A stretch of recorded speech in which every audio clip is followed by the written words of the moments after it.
ئەمیری کۆمەڵی ئیسلامی لە میانی بەشداریکردنی لە ئێوارە خوانێکدا لە هەولێر وتارێکی پێشکەش کرد و ڕایگەیاند نەبوونی دادگەری کێشەیەکی سەرەکی هەرێمی کوردستانەوە ئەگەر بەرپرسان بگەڕێنەوە سەرچاوەی پەیامی خوا ئەوە کێشەکانیان زۆر بە ئاسانی چارەسەر دەبن. ئەو شەریعەتەی خوا ئەو کتێبەی خوا ئەگەر لە دەوری کۆ ببینەوە عەدالەت لە ژیانماندا دەچەسپێ، دادگەری دەچەسپێ، دادگەریش بناغەی تەباییە. ئێستا کە لە هەرێمی ئێمەدا ناتەبایی هەیە، خۆ پێشاندان دەکرێت، خەڵک بێزارە، ناڕەحەتە. لە ڕاستیدا کە وڵاتەکەمان سەرۆت و سامانی زۆری هاتۆتێ و دەیهێتێ، بەڵام بەرەکەتی نییە، لەبەر ئەوەیە کە دادگەری نییە، لەبەر ئەوە کە قڕی و پڕی هەیە.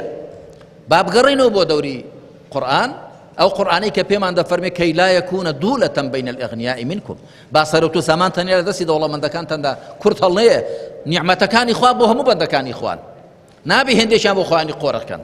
با بگەڕێنەوە بۆ دەوری چرای قورئان بۆی کە دادگەری بچەسپێ، تەبایی هەبێ، برایەتی هەبێ، و دڵمان فەراح بێ، وڵاتمان فەراح بێ، و خوای پەروەردگار زاڵمان کە بەسەر گرفت و کێشەکانماندا ئەوەی کە هەن و ئەوانش کە چاوەڕێ دەکرد لە داهاتوودا.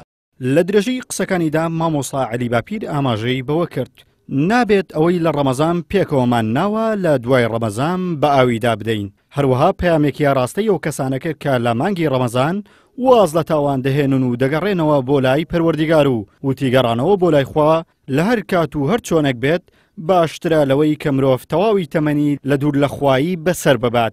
با وریابین ئێمە لە دوای مانگی ڕەمەزان ئەوەی کە لە ڕەمەزاندا بنیاتمان ناوە ئینشاءڵڵا زیاتر لەسەری بەردەوام بین، خوا پشتیوان بێت چاکەی زیاتری بەدوادا بەڕێکەین. هەندێک لە ئافرەتان هەیە لە مانگی ڕەمەزاندا خۆی پۆشتە دەکا و ڕۆژوو دەگرێ و شتێکی باشە، خۆگەر ئینسان لە بەشێکی کەمی تەمەنیشیدا بۆ خوا سوڵحاو بێ هەر باشتر لەوەی کە لە هیچ لە تەمەنیدا بۆ خوا سوڵحاو نەبێ.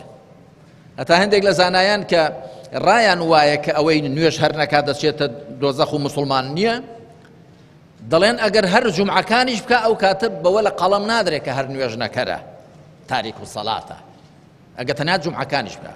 یەکێک لەوانەی ئیبن تەیمیە ڕەحمەتی خوای لێ بڕای وایە کەواتە هەر باشە ئینسان لە ڕەمەزانیشدا بگەڕێتەوە بۆ لای خوا، لە 12 مانگە مانگێکی بۆ لای خوا بگەڕێت و هەر باشتر لەوەی هەر نەگەڕێتەوە. بەڵام بە تەئکید مسڵمانەتی و دینداری تایبەت نییە بە مانگی ڕەمەزانەوە، تایبەت نییە بە ڕۆژێکەوە، بە شەوێکەوە، بە کاتێکەوە، بە شوێنێکەوە، بەڵکو وەکو خوا فەرموویەتی وەعبود ڕەبەکە حەتا یەأتیەکە اليەقین، هەتا ئەوەی کە هیچ گومانت تێیدا نییە کە مردنە دەگاتە سەرت بەندایەتی بۆ پەروەردگارت بکە. دوا قسەشم ئەوەیە لە ڕێنماییەکانم کە ئەگەر ئەم وڵاتەی ئێمە بە تایبەت بەرپرسان و حکومڕانان بگەڕێینەوە بۆ قورئان، لە دەوری چرای قورئان کۆبینەوە. لە میانەی وتارەکەیدا ئەمیری کۆمەڵی ئیسلامی ئاماژەی بەوە کرد ڤایرۆسی کۆڕۆنا پەیامێکی ڕوون و ڕەوانە بۆ ئەو زلهێزانەی کە خۆیان بە هەمەکارەی جیهان دەزانێ کە لە بەردەم ڤایرۆسێکی نەبینراودا چۆن دەستەوەستا ماونەتەوە و بە ئێستاشەوە لە بازدانی بەردەوامن.